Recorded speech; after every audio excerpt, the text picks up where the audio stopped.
Pahalgam false flag operation के बाद भारत के अंदर से भी मोदी सरकार के खिलाफ आवाजें बुलंद हो रही हैं। मोदी की मुस्लिम दुश्मनी मुहिम के खिलाफ अपने लोग भी अब चिल्ला उठे हैं। भारतीय रियासत कर्नाटक के वजीर आला ने पहलगाम वाक़े को सिक्योरिटी की नाकामी करार दिया।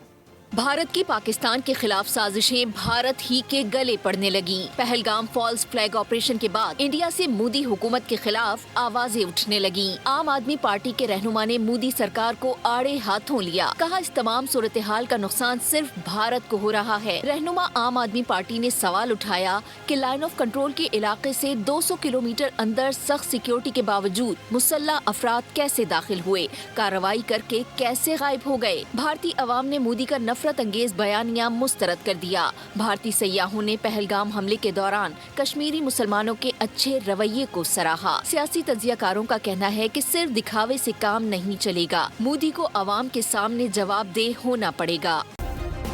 सब्सक्राइब करें और बेल दबाएं ताकि कोई खबर रह न जाए।